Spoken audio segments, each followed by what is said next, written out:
Today is Wednesday, 18th of December 2024.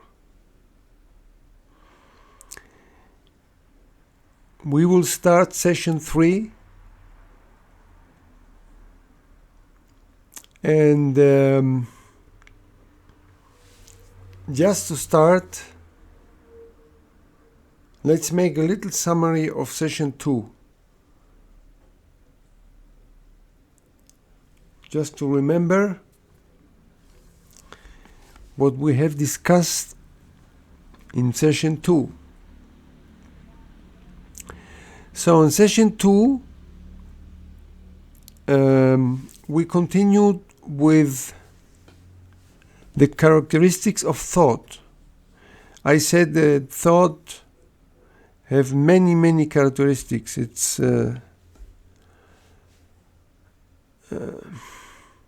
thought,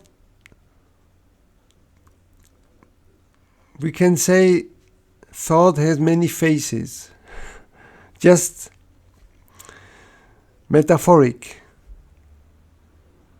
It's a metaphoric explanation. Thought is disguised in many different forms and appearances.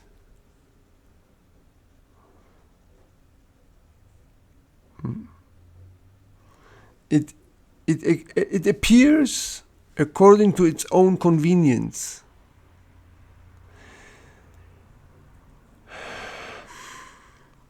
Maybe it's not easy to understand this, to give thought such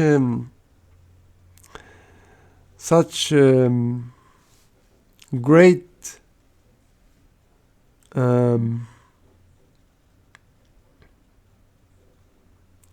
sense of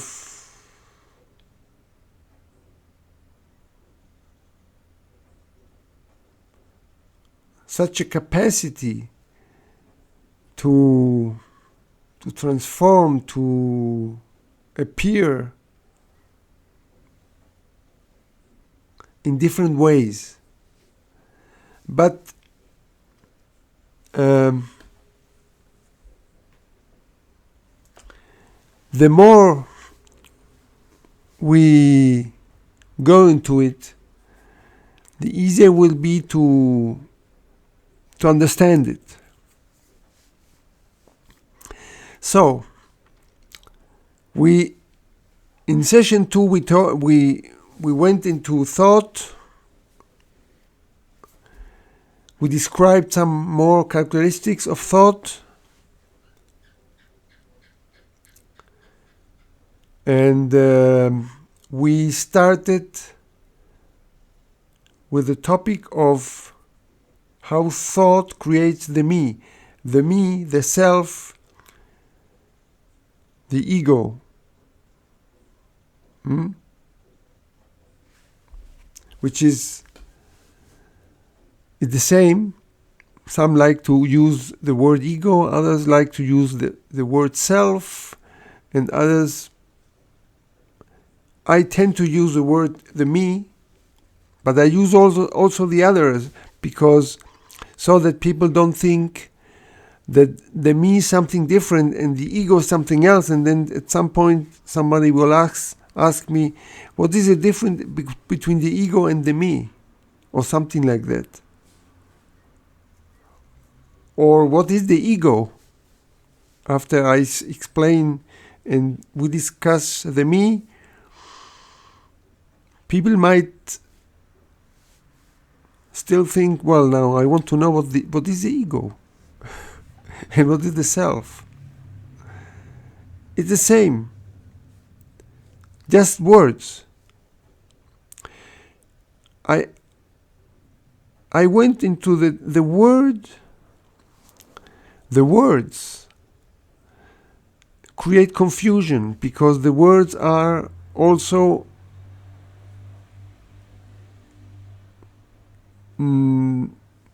created by thought. So all this confusion of thought which is knowledge, which is always limited,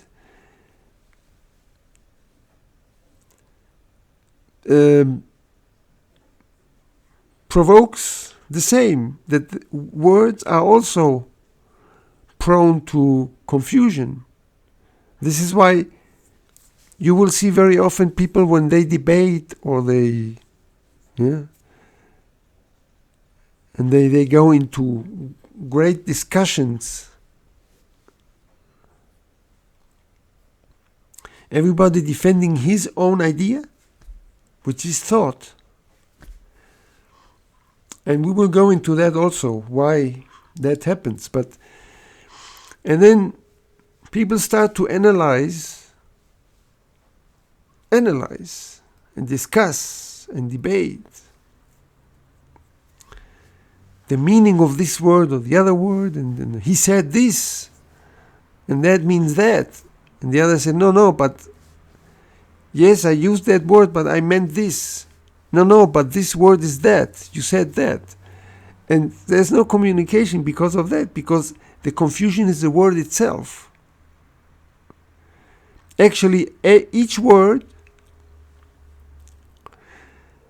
can have emotional connotations. Well, usually many words have emotional connotations.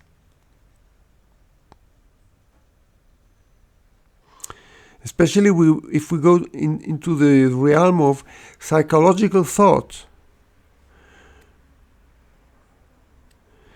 And I just want to explain that so that we don't stick to one thing and say, no, but you said the me, and but the ego is something different. The ego is this, and no, the self is that. And the higher ego, what is, no. We have to stay simple. Things are complex because thought makes it complex.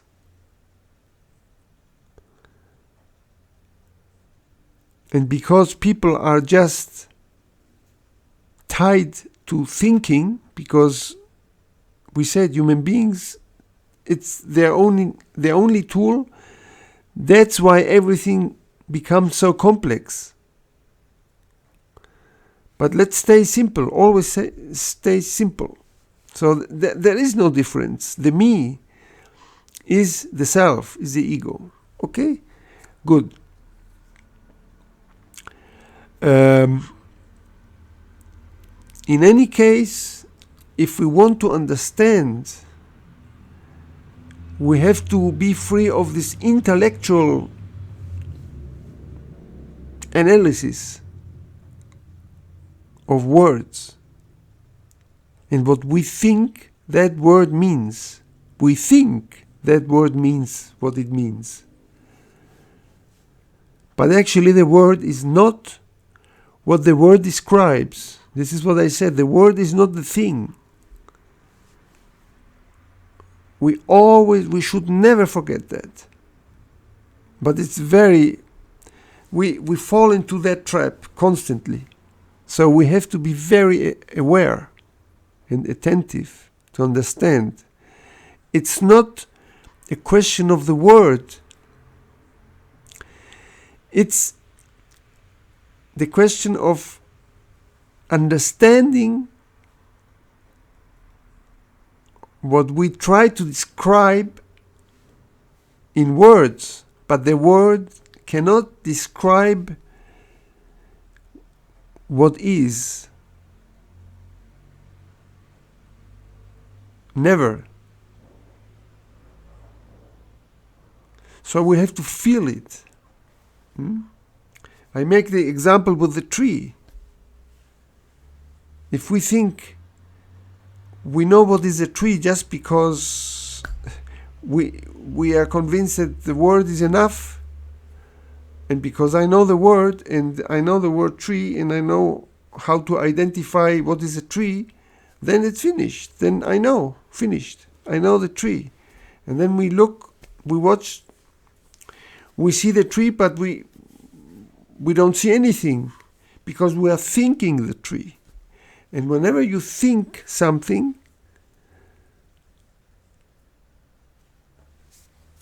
you cannot see, you cannot watch, you cannot perceive. So, especially when it is a living thing, like a tree which is a living thing. And the known is the past, is dead, but the tree is alive. So we have this dichotomy. It's a conflict, but we don't realize it. Okay. So we said also that the thinker adopts all the qualities of thought, because while you think, you are thought.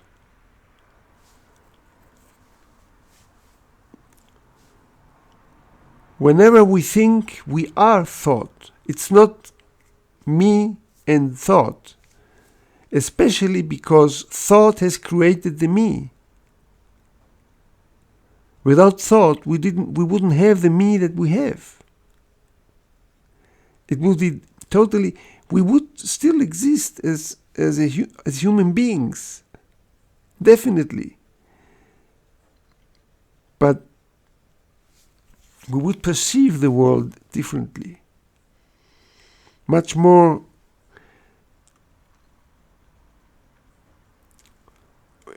It would be clear, but thought doesn't give this clearness. It's just not possible. So this is why I say the thinker is the thought. That is very important. It's not just a sentence. It has a lot of implications, and we need to understand this to feel it. Not just a sentence, it sounds nice, yes, I agree. I'm repeating constantly, don't agree. To agree is to think. We want to detect and see that we are always falling in the trap of thought. And thought says, I agree. But thought also says, I don't agree. And the me adopts all the colors of thought. The me is totally,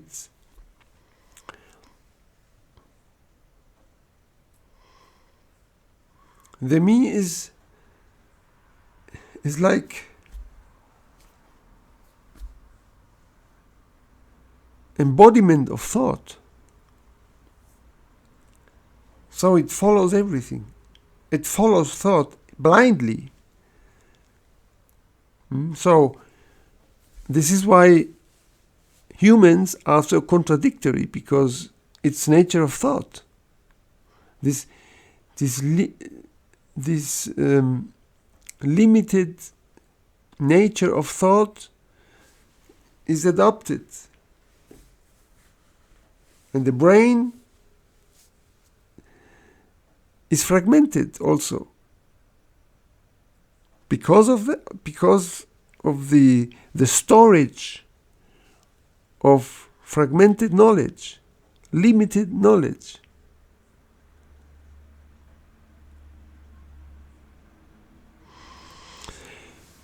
So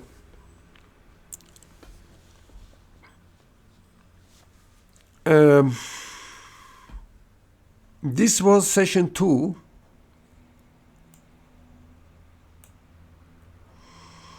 We said also, when we talked about the tree and the watching of the tree, what is not created by thought can only be perceived or watched free of the known. Let me say again, maybe the sentence sounds a little difficult. What is not created by thought, which means any living thing, which like a tree,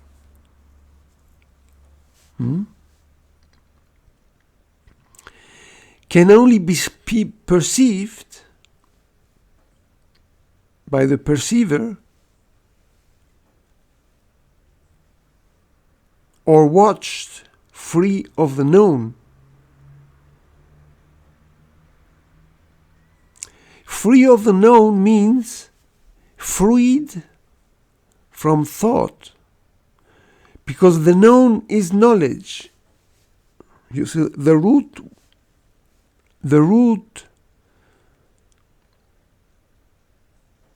meaning of that adjective known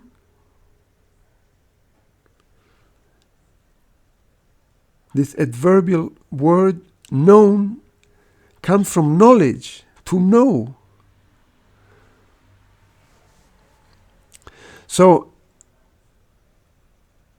to watch, to observe, and to perceive is not thinking.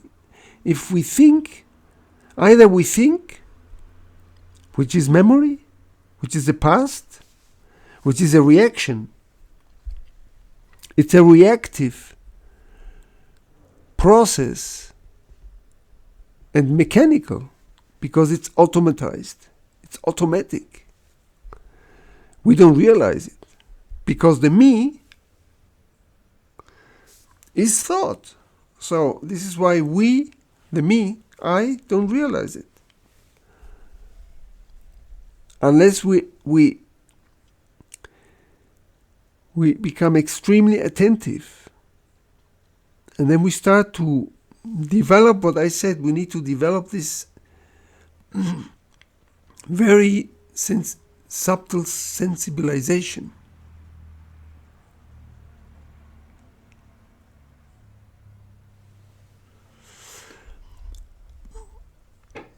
So, to see, the real seeing. Yeah? It's not just seeing, of course, with the eye. If we are not blind, we see it. But it's in a superficial seeing. I'm talking about the deep perceiving, seeing, watching.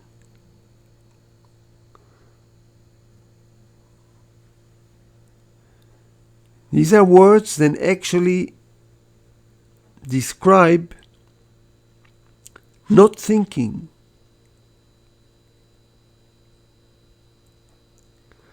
So, to perceive a living thing, like a tree or an animal, should be watched free of the known.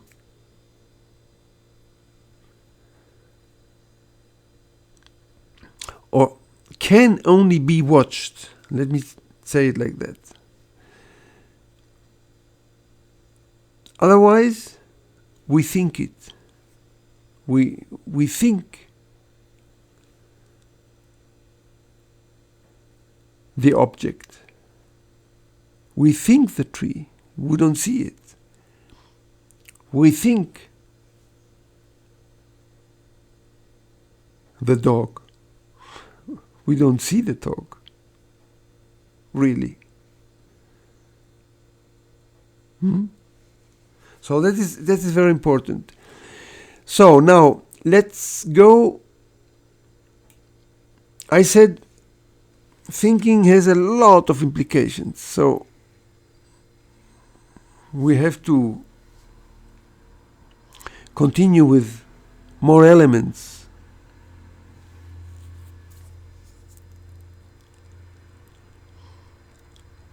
The me, this also we mentioned a little already in session 2, creates a center.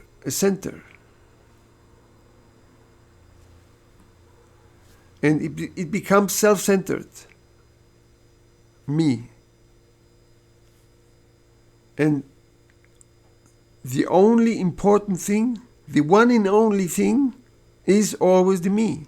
If we are self-centered, and we cannot be free of it. But this is a creation of thought as well. This is why the me can only be self-centered. Because it's thought that builds up the me.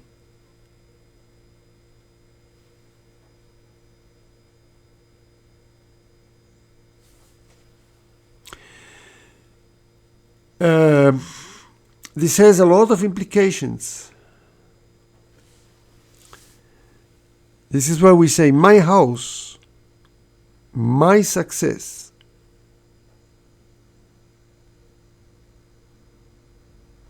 my intelligence, my knowledge,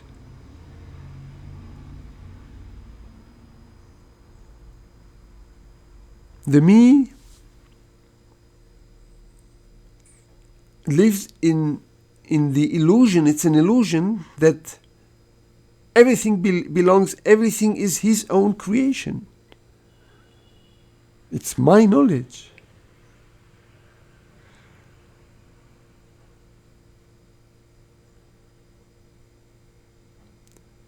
It's my idea. Very often we say it. It was my idea, not yours.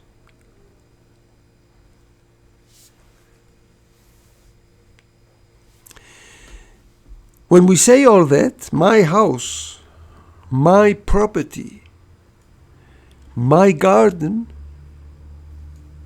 my wife, my husband,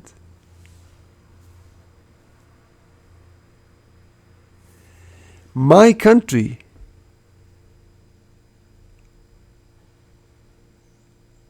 my country,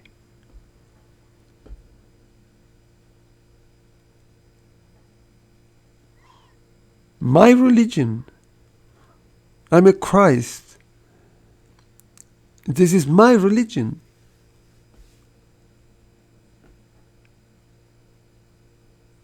It's always all self-centered. It's mine.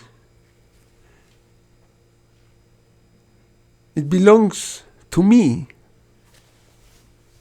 This is why, now you see, this is why I like to use the word me instead of the ego, because ego sounds a little far-fetched, or, I mean, it sounds very special as a word, but anyway, just a commentary I make. So you see, this my, or not only my, the self-centeredness means also what I don't want, I say, that's not mine. This is not my religion. I don't want that religion. This is yours. I don't want it. You know? So, the refusal and the acceptance is the same. It's always two directions. Whatever I want is mine. What I don't want, I just reject it, refuse it. What I think is not worth having, I don't want.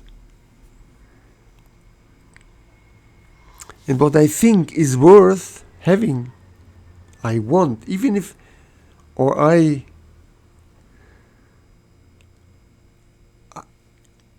aspire to achieve it if I don't have it. I aspire.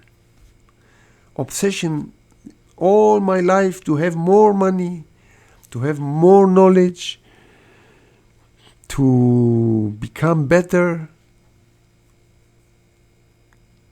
more prestige, more power, more position. And then the titles. I am professor.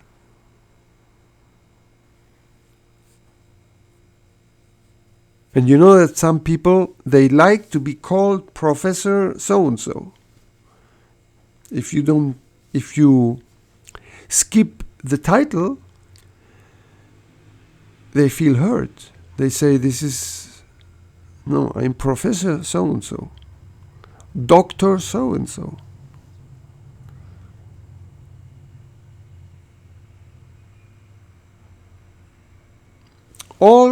These are all examples. There are so many more, but just so that you understand what is identification.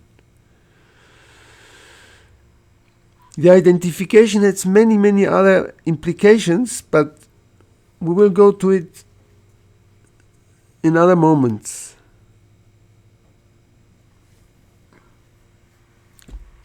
Because today, I want to go into a little deeper into what is time. You remember I said, I think in the first session, time is a complex thing. So I want to go into this today about time. What is time?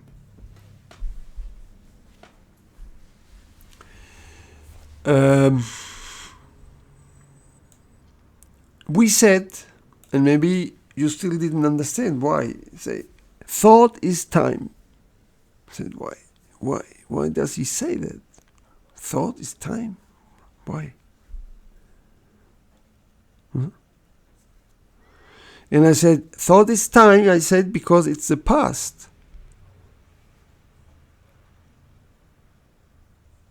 So it's time.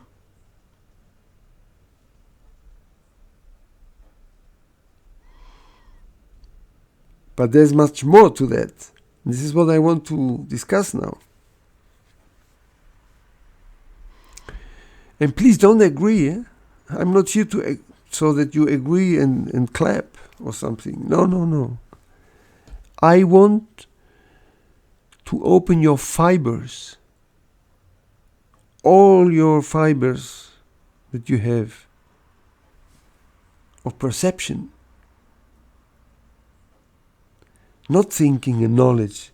We are full of knowledge. Full. Everybody is full of knowledge. But that doesn't go anywhere.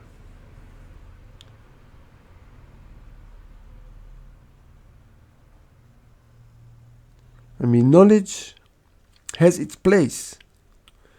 I will specify also, maybe in this session, maybe also I will specify, knowledge has its place. Thinking has its place. Knowledge and thinking is the same. It has its place. Please, don't fool yourself and then say, he's saying thought is bad. I never said thought is bad. Or thought, I'm just giving the characteristics of thought. When I say thought is cunning,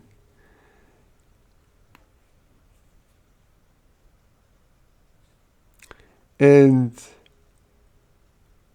thought is problematic, it's a fact. Thought creates confusion. It's a fact. But we will go more into it, why thought has all these characteristics.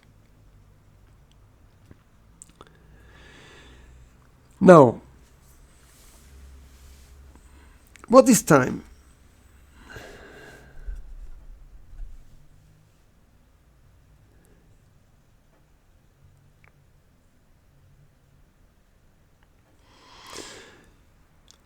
We know time, it requires time to go from here to there. If I have to go tomorrow to, I don't know, to Frankfurt, and I live in Madrid, it will require time. This is very clear. This is obvious. So this is physical time. I will need knowledge, because everything is knowledge. Please don't think knowledge only belongs to the universities or the schools. Some people may think that. No, knowledge is everything. It's born from experience, and every minute there is an experience in life. So everything is knowledge. So if I need to travel from Frankfurt to Madrid, or from Madrid to Frankfurt, I have to organize so that I get there, and time is involved. Absolutely. Time by the watch. I have to plan when I leave, when I will arrive, so and so. This is physical time. We can also say it's chronological time. Now, let me give more examples. What is there more of time? Let's say time is also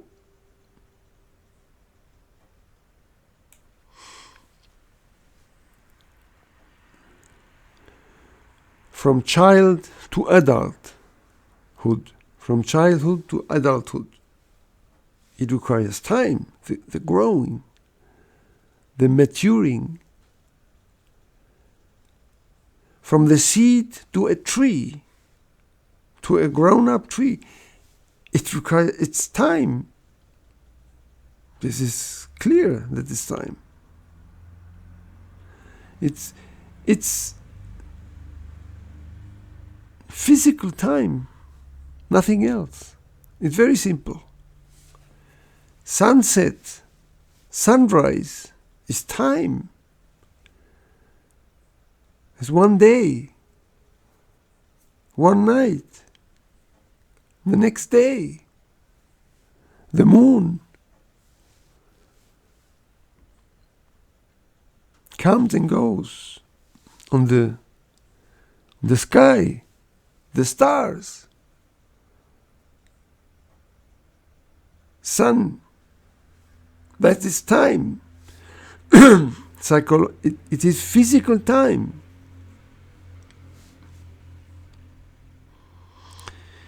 Now, what else is time?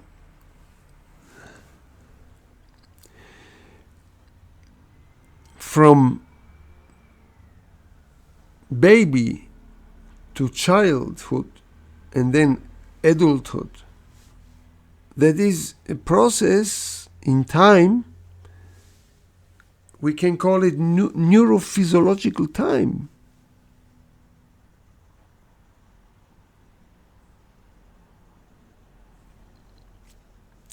Now, what else? If I want to learn a language, I need time to learn it.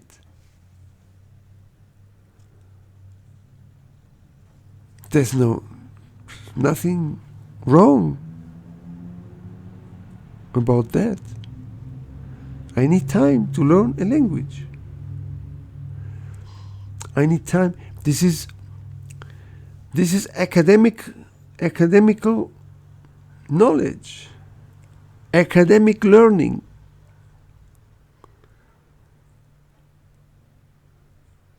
If I want to learn mathematics, I need time.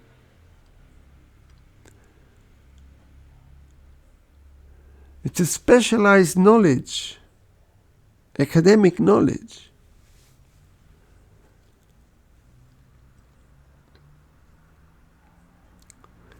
And scientific knowledge is time.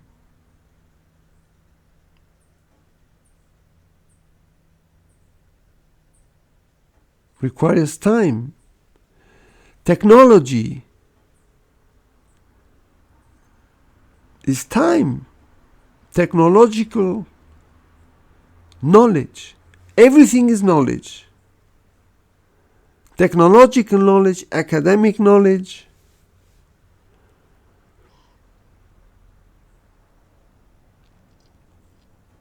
And then neurophysiological knowledge, the growing of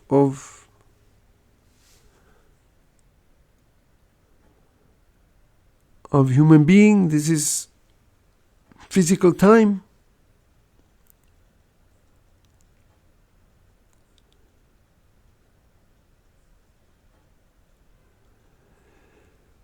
Now,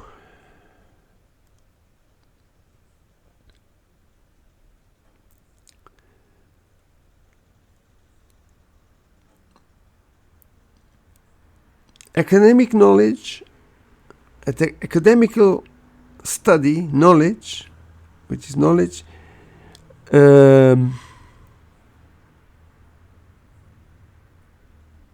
technological knowledge,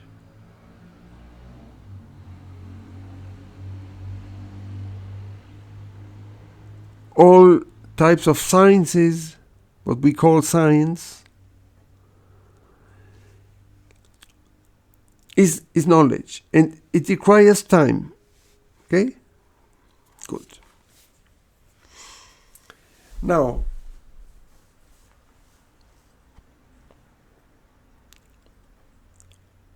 when I say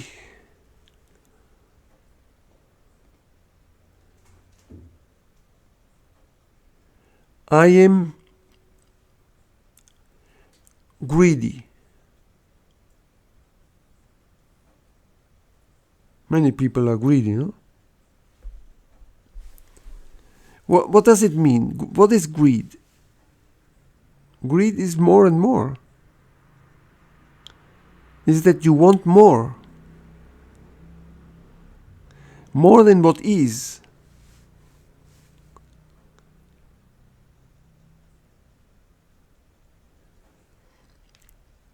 You want more. You aspire or you wish more. You aspire for more. What is that?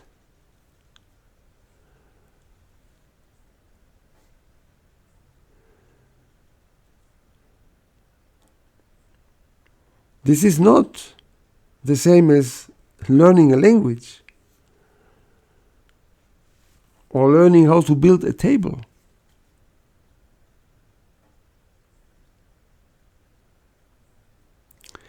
When I say I want more, what does it imply? It implies tomorrow.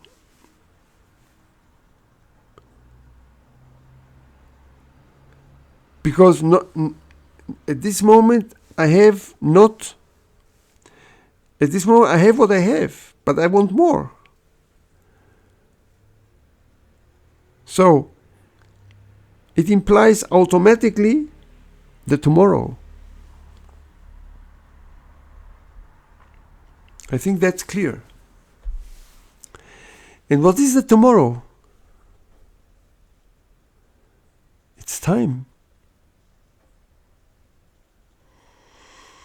Now, let me see. I want to be very clear and try to make it very simple. because it is very important to understand this and to distinguish that. I said, if I need to go from Madrid to Frankfurt, I need time. I have to organize. I need knowledge, because knowledge is to know how to get to Frankfurt and not arrive in London. So I cannot make the mistake. So to not make mistake means I have some knowledge that gives me the capacity to organize myself and reach Frankfurt and really arrive in Frankfurt and not in London. And I'm in Madrid, so it's time. But if I say, if I'm greedy and I want more, because what I have now is not enough, the me says, that's not enough, I want more. Whatever it is. It may be a lot, or it may be nothing. But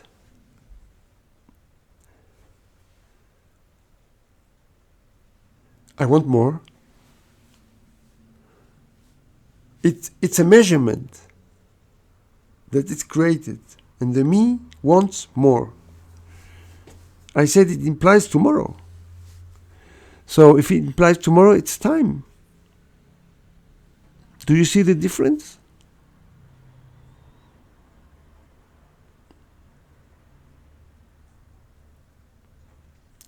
If I learn how to make a table, I need to learn, I don't know if it's a wooden table or a metallic table or combination of different materials. I have to learn the materials. I need to measure. I need to know how the table can be stable, and I need tools. I decide how big I want the table.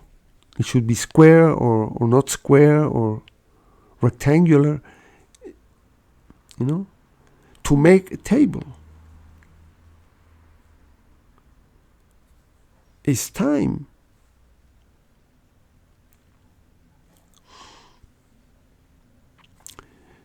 This is technology. To build a table, to learn how to, it's technology.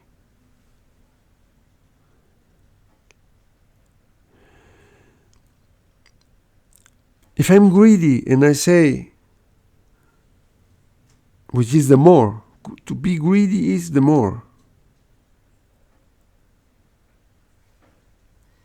And I say, to be greedy implies that I want more. And if I want more, implies that it's the tomorrow.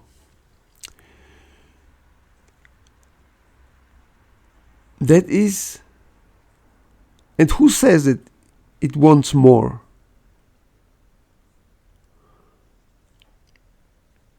Who said it? Who says that? It's the me.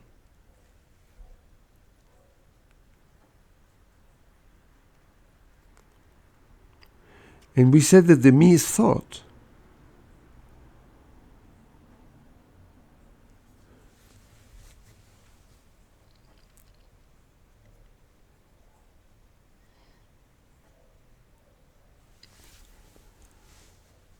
If I am jealous,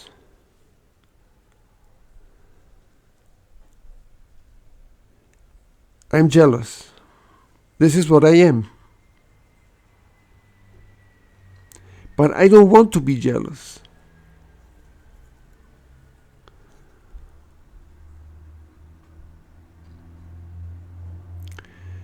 And then I say,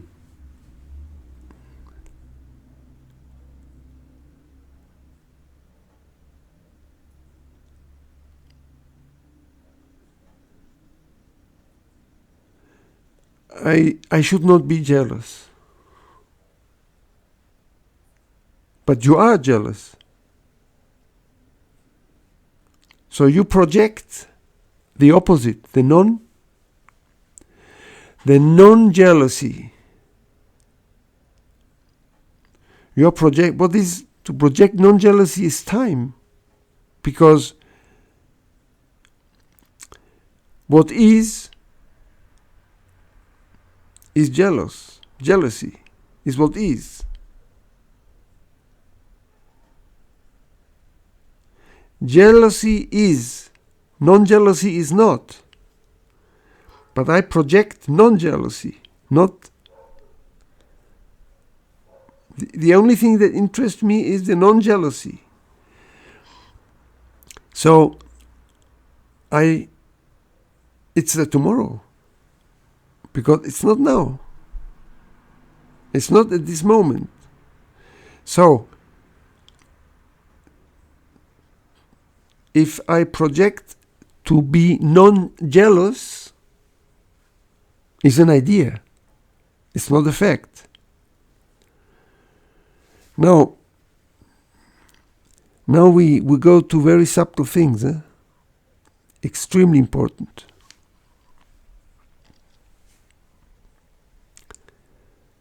So, it's tomorrow.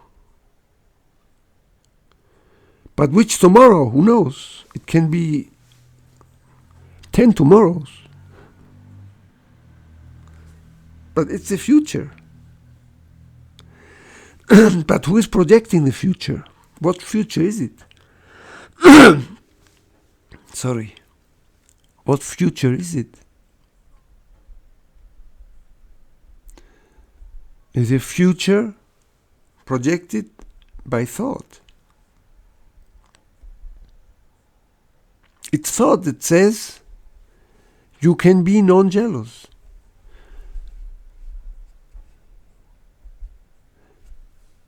And then you aspire for it. But because you are jealous in this moment, it's tomorrow. But who knows which tomorrow? Just tomorrow. You throw it into the future. That's all what thought does. It's a blind throwing out. What happens here? It's not. Many things are happening. To throw something into the future by thought,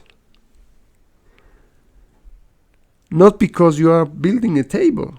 No. It's now we are in ideas. To build a table is not an idea. It's concrete stuff. You know what you need to build a table. So I need material. If I don't have material, I cannot start to build a table.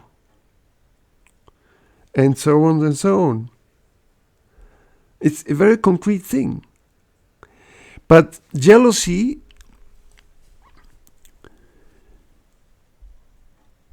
is a condition of the me. And here we go into the psyche. That's a psyche.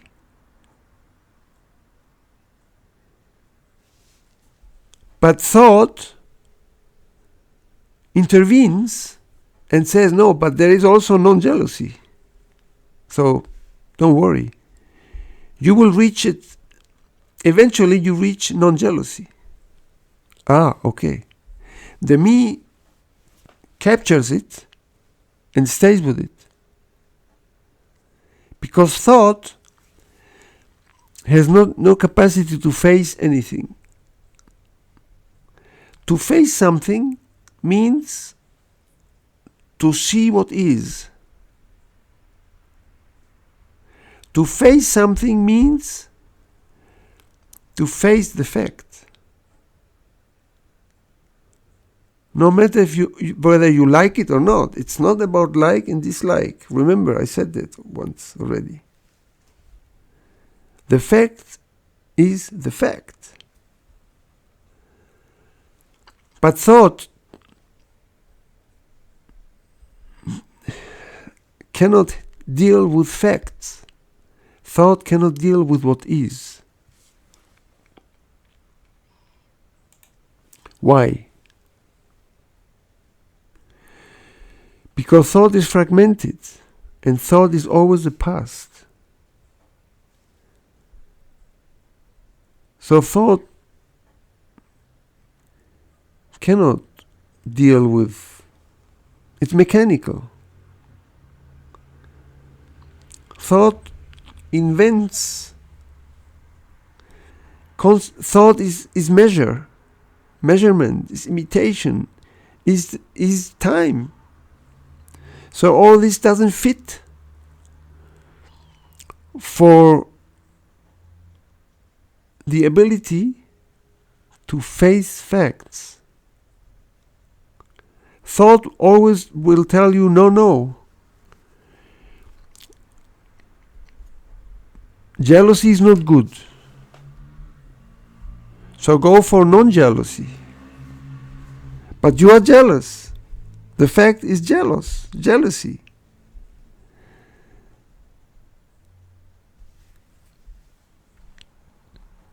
So you project an idea while you continue jealous.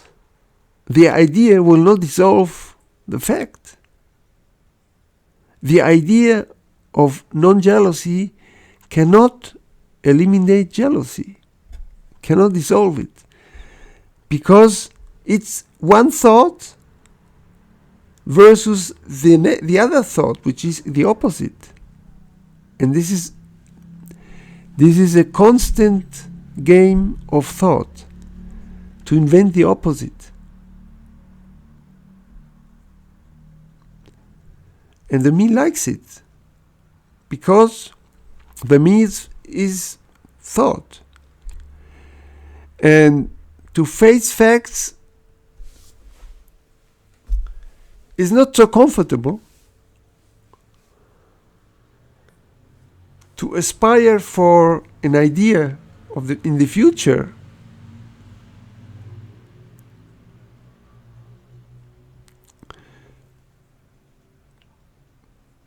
this postponement is easier. You avoid. It's avoidance.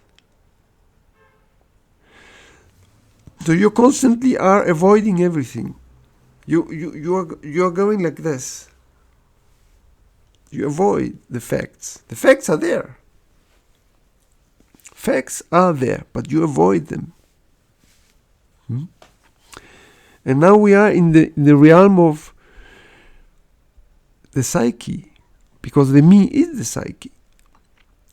So this is an example with jealousy.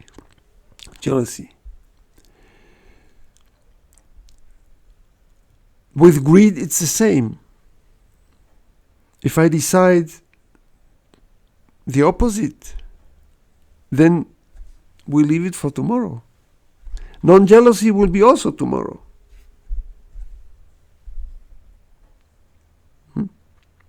It's a postponement.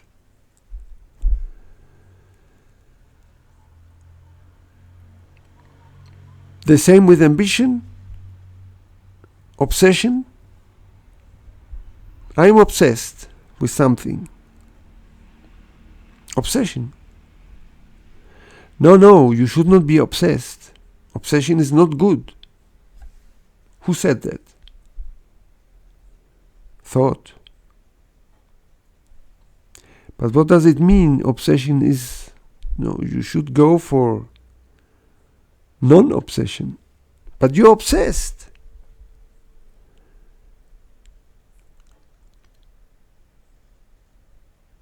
Can you eliminate obsession through the tomorrow by projecting the opposite in time?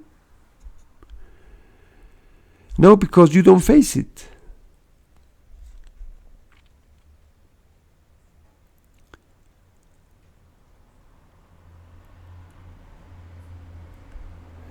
So these are examples of psychological time. And now, let me put it like this.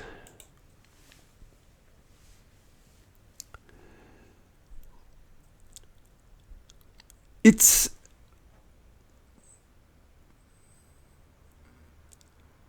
the becoming.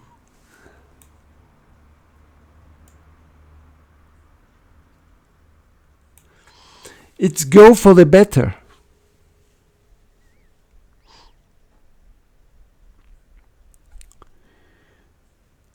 I already mentioned in previous sessions that thought invents hierarchies. Good thought, bad thought,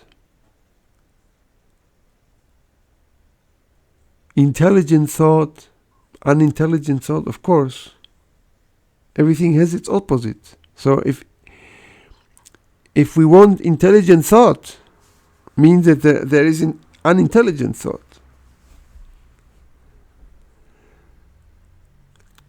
Positive thought. We all want positive. So if there is positive thought, there must be negative thought. Of course, we refuse one and we aspire for the other. This is all the play. It's a game of thought.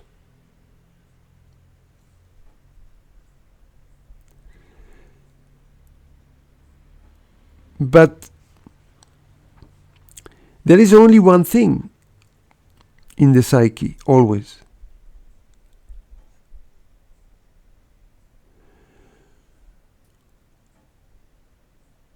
What you are is what you are. And thought, because this is the play of thought, thought tells you what to do. In the psychic realm, not in the physical realm of how to make a table, which is okay. There, thought has its place, which is knowledge. So, thought tells you what to do in the psychic realm. Thought is knowledge. It means that knowledge infiltrates the psyche.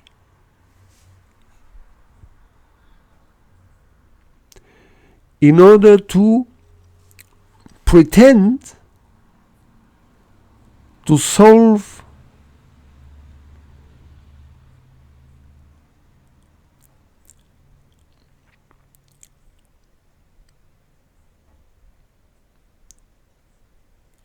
psychic confusions. Let's put it like that way. Because actually jealousy, greed,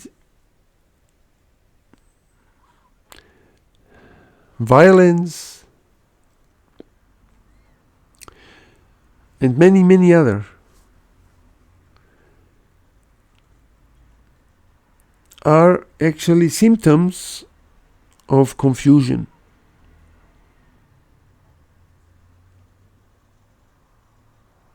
And conflict.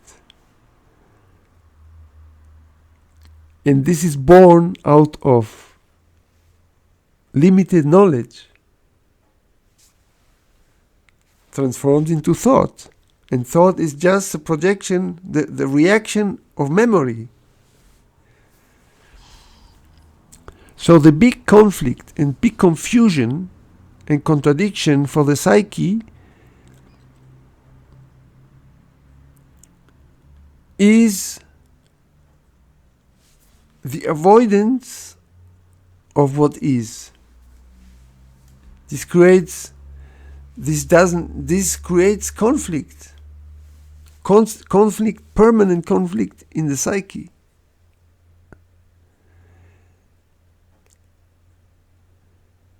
And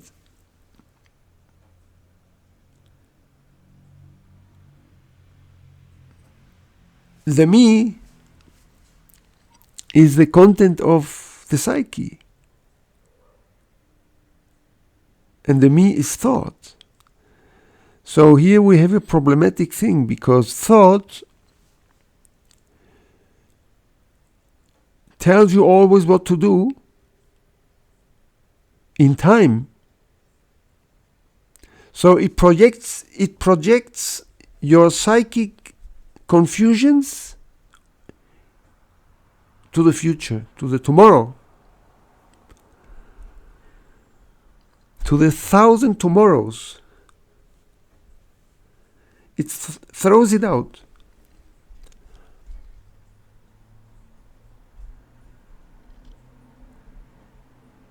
I'm violent. You see how many, human beings are violent. It's a fact. We might not like it, but we might not like to say it, but it's a fact. That's why we have such a terrible situation in the whole world. I'm not talking about today, since centuries. But I'm violent. There are many, many facets of violence. So please don't say, I will not kill anybody, so I'm peaceful. No. To be violent is not only to kill, to have an arm, or to have a gun, or to hit your family, or for a man to hit your wife, or a woman, or no. Violence has a lot of levels.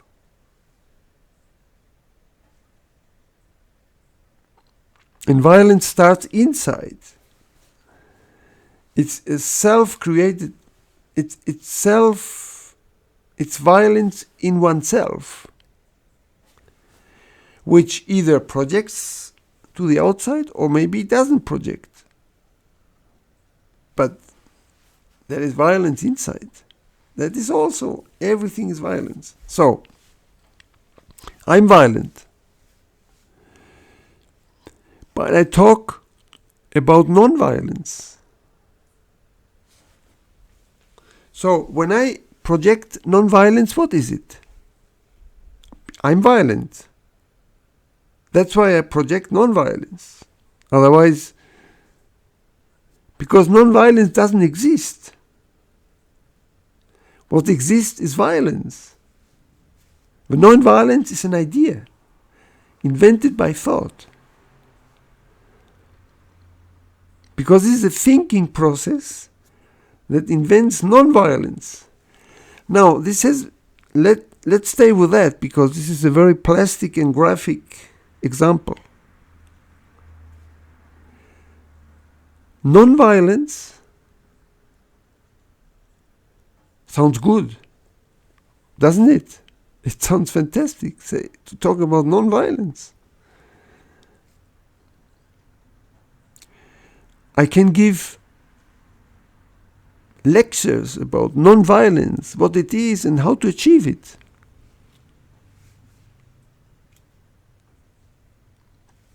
That's an idea.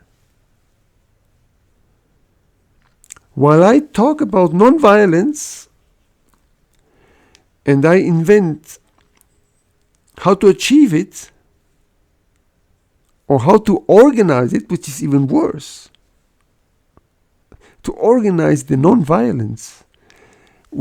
I will not mention anything from history, but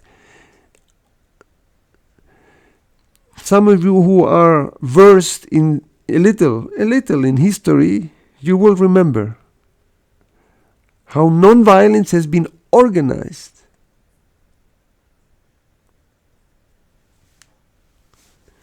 Who organizes something? Thought.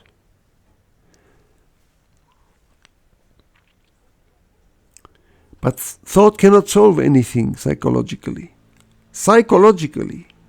And again I repeat, so that you don't need to put up the question.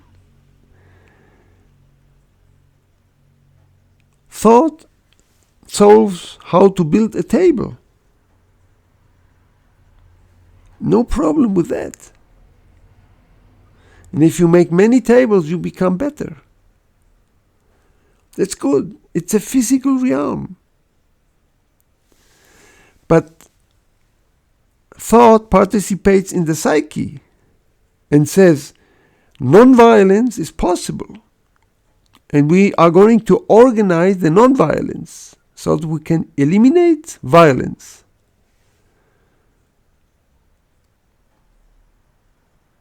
Maybe they even promote it forever. We will organize it. We will convince the people that non-violence is better than violence. These are all slogans. Sounds fantastic. But actually it sounds absolutely grotesque and it's neurotic. But for the thinker, for the thinking structure of the me, it sounds nice. But actually it's not. Because if you have if you perceive a little deeper, you see that it has no meaning. But anyway, interestingly enough, the thinkers like it, because the thinkers live in the pattern of the opposites, invented by thought. And because we are all compulsive thinkers, we go for that. We go for the opposites. But the opposites don't exist in the psyche. There only exists what is. So, if I'm violent, it has absolutely no meaning that thought takes me by the hand and tells me how to become non-violent. Because, first of all, it's a fallacy that tomorrow, because if you are now violent, tomorrow, what will you be? Non-violent just by the idea? No. No. Violence has deep-rooted causes, which is actually created by thought. And thought tells you that he will take you to the non-violence. It's a fallacy altogether. It doesn't work. And it works definitely not in time.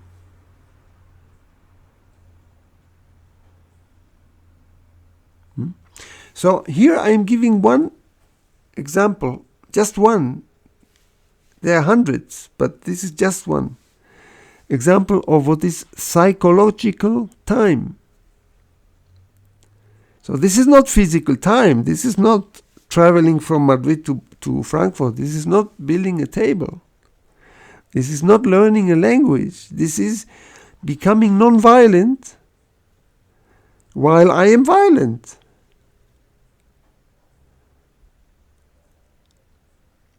This creates more conflict. Because you have an idea of the opposite from what you are.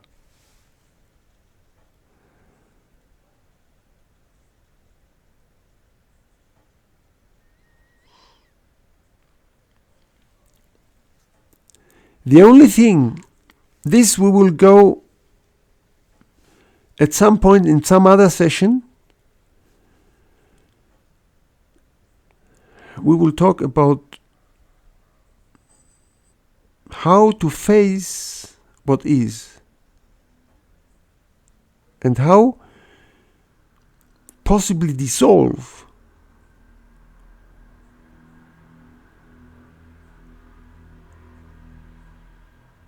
what is. But for the time being, it's just enough to say whatever you want to dissolve or end, let me use the word end.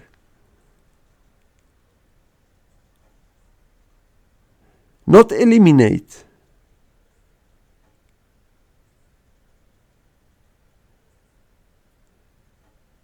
Because you can't eliminate what is through achievement, through a system, or through time, through thought. That's not possible. It requires to face it. To face something is not to think. To face something is to stay with what is. So I'm violent, stay with it. Face it. Don't move. Observe it. Because this may be difficult for people now to understand. They say, why don't move? What does it mean, all this? Yeah, let me tell you this.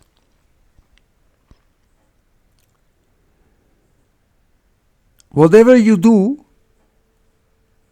it's done by thought. And it will be always projected in time. That's a trap. Whatever you do. That's why if you face it,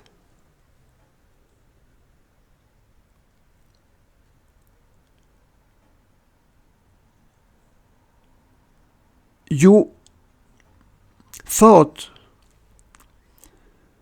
has no way to participate, because you are facing what is.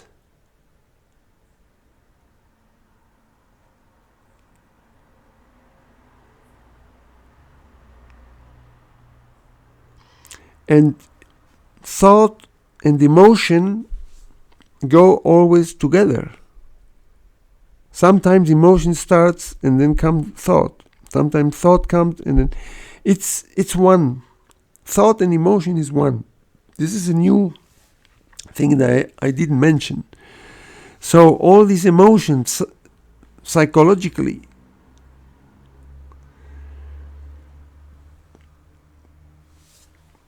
have something to do with emotions, with energy. We said that thought develops specific and powerful energy.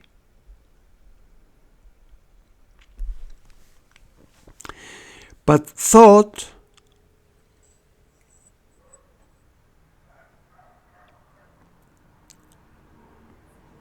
projects everything in time. So thought is the past. So it's already meaningless. It's the past. I'm talking about the psychic area yet now. Not about, I say again, so that we don't get confused, because this is a little tricky. Not about building a table. The psyche.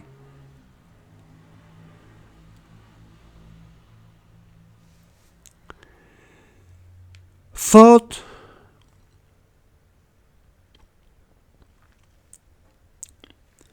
so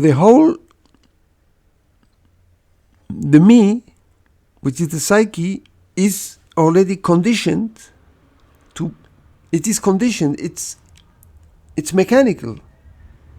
The me has become mechanical because thought is mechanical. So everything gets projected in time.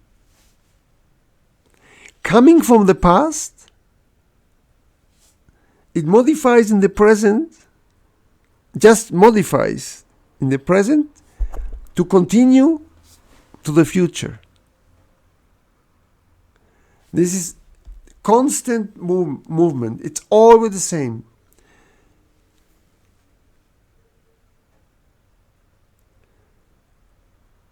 And it never ends. While we are in this movement, nothing happens. So all the ideas of the opposite just stay but they are ideas. So we can be thinking of non-violence for ages. But the interesting thing is that thought makes you believe that you are already, you reached the goal. But through thought you don't reach any goal, because there is no goal to reach. There is no psychological time, doesn't exist. So there is no if when we talk about to reach the goal, tomorrow means it's time. But there's nothing to reach. There's no goal.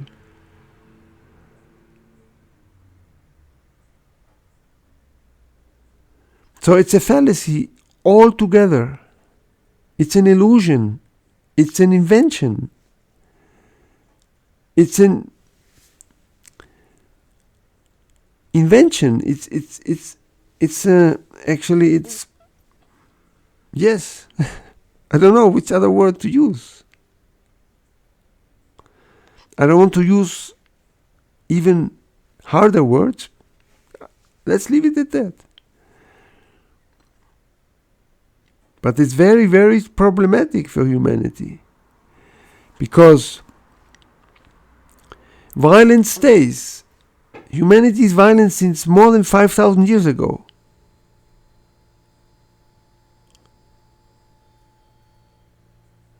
It's not possible to eliminate this.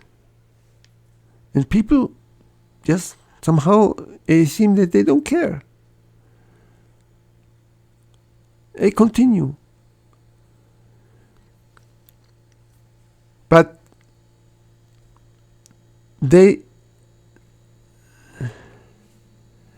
since time immemorial, people project the opposite and talk about and create philosophies of non-violence and theories. It's all thought. And violence stays. The same with jealousy. Jealousy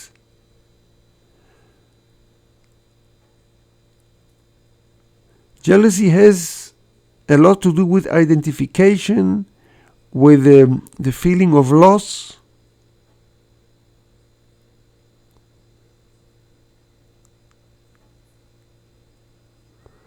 The feeling of losing something that is mine. Because I said the me is always self-centered. It's mine. So I don't want to lose what belongs to me. This is a neurotic aspect of the me. It's born out of thought. So jealousy doesn't disappear. You only have the idea that you should not be jealous. But I am. Don't tell me that there is non-jealousy if I am jealous.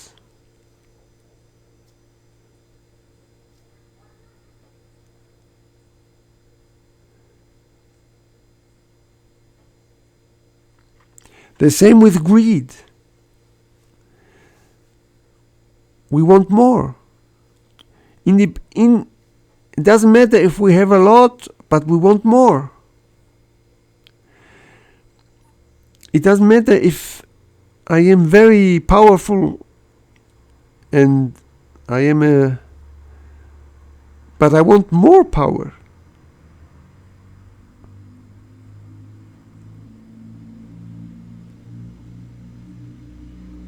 It doesn't matter if I have a lot of prestige, I want more.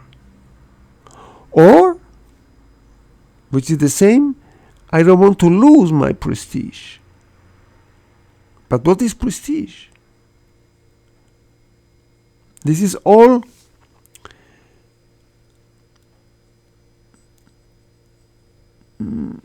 these are all qualities of the me that feels fragmented. Because the me is thought. So he looks for fulfilling things, for things that, but it never works. Whatever you achieve is never enough.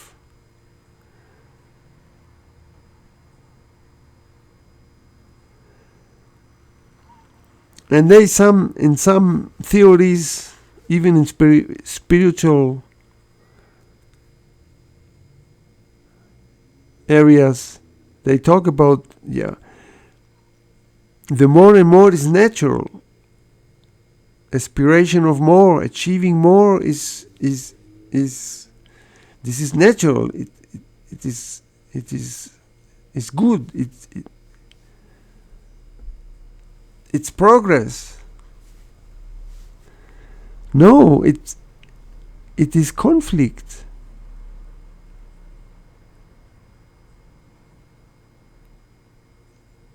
And then they say, but if I never want anything, I don't want more, then I will not do anything in my life. This conclusion, it's a false conclusion, but this conclusion is also result of thought. How can you know that it's like that? It's thought that is telling you that you have to do it like that. But thought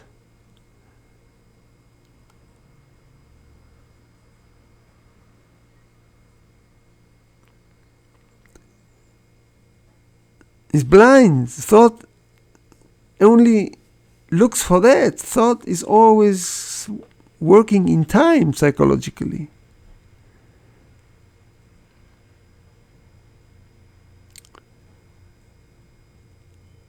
So it creates constant confusion in the psyche.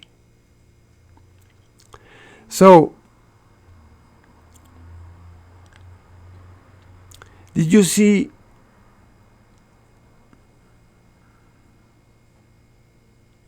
I have mentioned a little some different facets of time.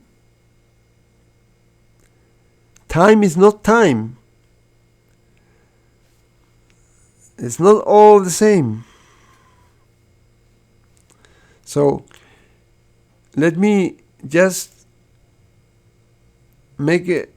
summarize it. Physical time. Time by the watch, which means chronological time. Neurophysiological time, which is the building up of a human being from child to adult. That requires time. This is neurophysiological time.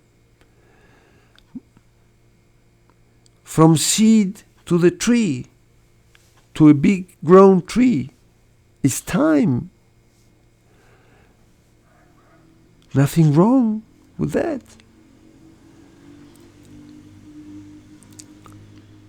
But thought has infiltrated time. Well, no. Let me say different. Thought, which is knowledge has been infiltrated in the psyche.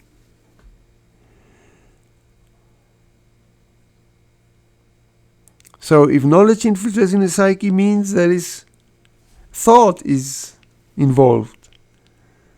And thought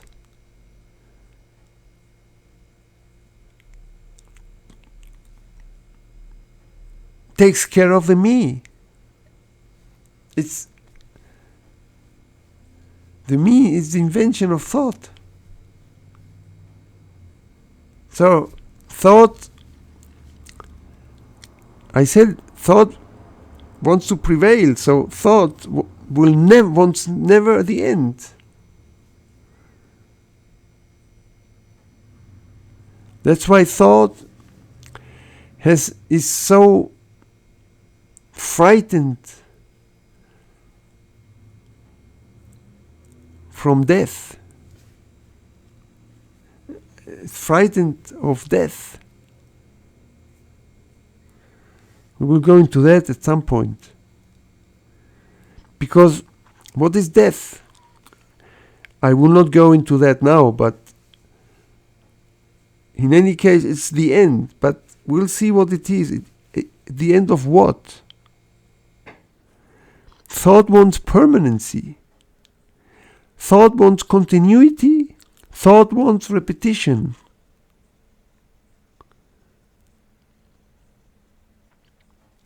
What was yesterday and I liked it, I want it today again. And this is how the me behaves.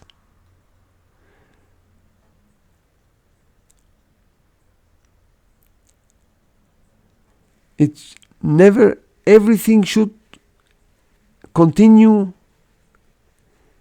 and never end. That's why the ending is not promoted by thought.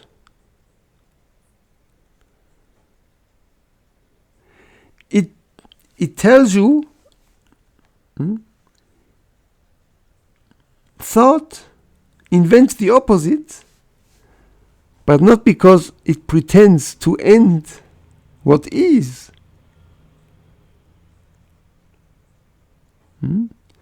Thought invents the non-violence because it's a thought, it's an idea.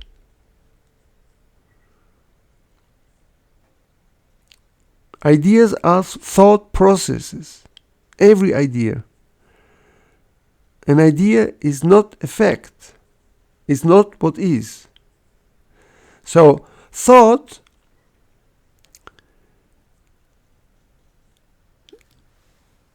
takes you out of what is, which is violence, and tells you the story of non-violence.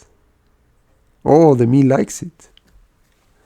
Because then it doesn't have to face the fact, what is. It doesn't have to face violence. It stays with the idea of non-violence, but it's just an idea. So, at the end, what thought is doing through this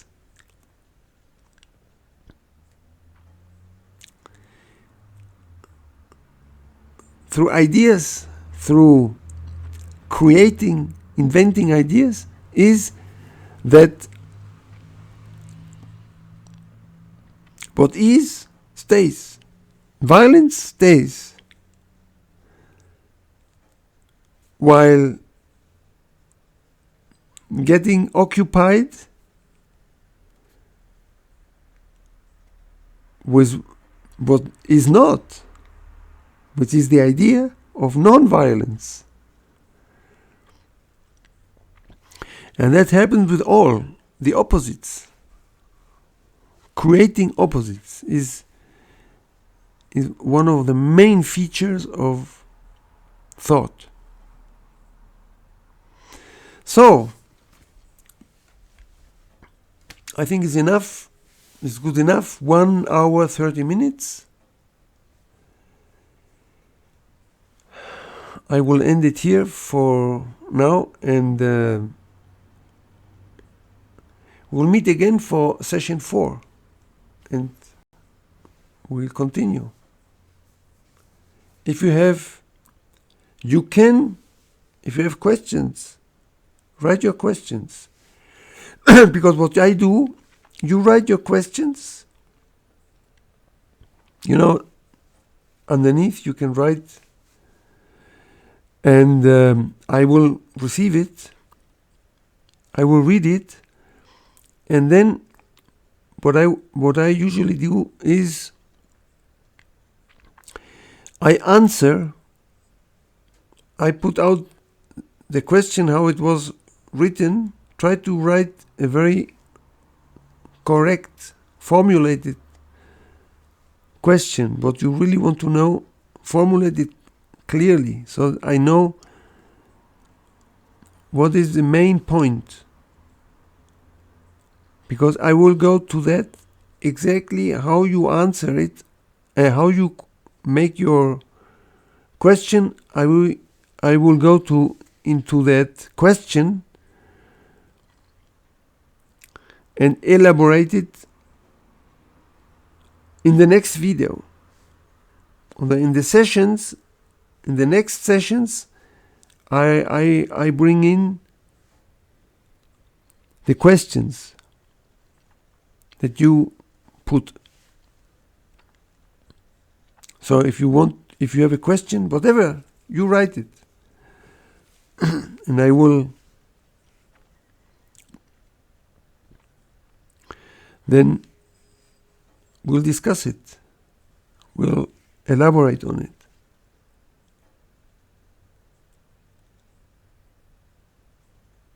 Okay. So I wish you a very good day wherever you are, and see you in the next session.